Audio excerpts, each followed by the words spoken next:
And what I really think is most controversial, the most controversial thing I'm going to say today is that I think that we should listen to all Black people who have actual solutions.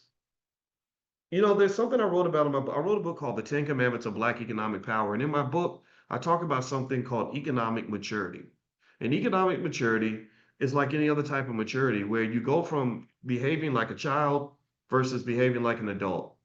And another area where you could call political maturity is where you go from responding to things like a child to responding to things like an adult, where you go from screaming and hollering and yelling and clap backing and snapping and neck swinging and making jokes to actually laying out real solutions, real policy. Where you go from being Plies, who's a rapper who actually had a song. I don't think I remember Plies' song. I know the song because I'm a finance professor. His song was "I Got Plenty Money." I got plenty of money. If you remember his song, he bragged about prison. He said, if I ever go to prison, I'm gonna have plenty of stories. Right? So literally, my question to Plies, if Plies is mad about what Stephen A said and he's cussing him out, yeah, you motherfucker, you blah blah blah blah. Okay, well, my question for you would be, what is your solution? What or is your only goal to yell and scream and cuss and make people think that you're cool? See, the problem for y'all Black folks, you gotta confront this. Is you got a culture where too many people spend time trying to look cool when you in an incredibly uncool situation. You rather look good than to actually be good. You rather look like you fly than to actually be in a good situation. So ultimately, it's a battle. It's not a battle of Democrat Republican. It's not a battle of rich or poor. I don't even know how much of it's a battle of black and white. It's a battle of substance over flash. Do you want to have substance in what you say? Or do you want to sound good saying it?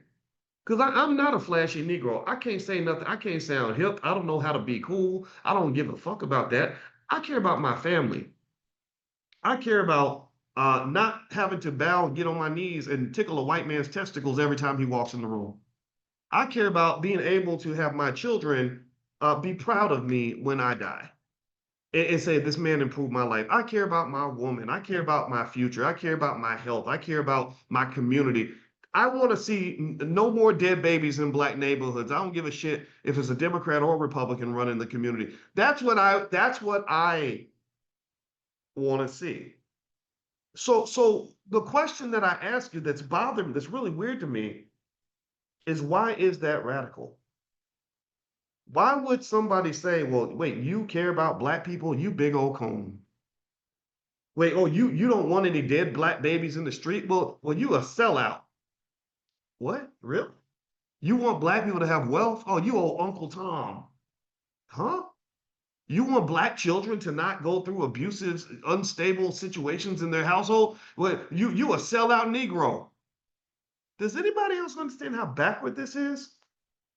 I mean, how crazy that is? Look, I'm gonna say this.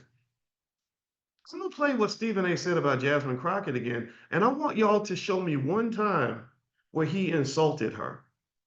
He goes. It seems like from what I'm hearing, he went out of his way to be polite and to say, "I respect you. I respect you. I respect you." He gave out a lot of respect that wasn't nobody really giving him. A lot of disrespect was being thrown at him. I didn't see anybody say, "Hey, I respect Stephen A, but I disagree," or "Hey, brother, I want to hear what you got to say, but hey, I think you're wrong." That's where you're debating ideas.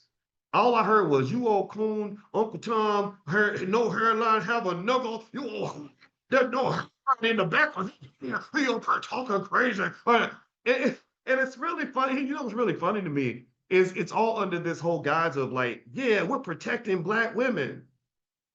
It ain't protecting Black women. Stop that.